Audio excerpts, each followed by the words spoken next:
Masayang ibinahagi ni na What It's a Grisel na nagkabati na sila ng president ng Miss Universe organization na si Raul Rocha matapos ang iskandalo na naganap sa nakaraang sashing ceremony na naging dahilan ng pagwa-walk out ng mga candidates.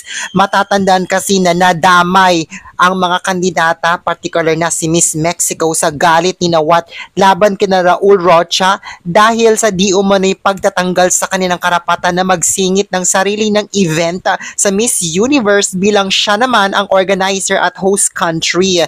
Tulad ng special dinner and talk show with the top 10 candidates na hindi na nga natuloy. Matatandaan na sinabi ni Raul Rocha sa kanyang interview na kinasuhan nila si Nawat Itzara Grisel dahil sa maling pagtrato daw nito sa mga kandidata. Subalit ibinahagi ni Nawat Itzara Grisel ngayong araw na nagkabati na daw sila ni Raul Rocha na dumating na rin daw ngayon sa Thailand. Samantala, Thailand, Veena Fabinar, posibleng makoronahan. Sabi ko sa inyo hindi ako nagsisinungaling. Hindi lang ako ang nakapansin sa galing na ipinapakita niya sa competition. Nagsalita na kasi ang Miss Universe 2021 first runner-up na si Nadia Ferreira, kung saan sinabi na nabase daw sa kanyang obserbasyon sa lahat ng mga kandidata. Ang nakikita daw niya na isa sa malakas ang laban at posibleng makoronahan ay si Thailand, Veena Fabinar, kasi consistent daw ito sa lahat ng ipinapakita niya sa kompetisyon.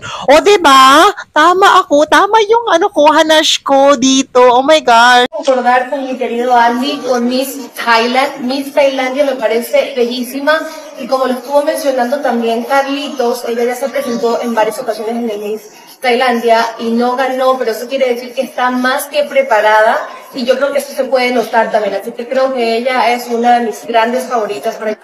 Ipinasilip naman ang stage ng di umano'y pagdadausan ng NATCOS at preliminary competition. Sobrang ganda ng stage dive. Subalit hindi pa daw ito kompleto dahil may mga idadagdag pa daw na pasabog si Nawat Itzara Grisel sa stage na dapat abangan. Makikita pa ang video kung saan nagulat ang mga kandidata na first time nilang makita ang stage na sobrang ganda at sobrang lawak.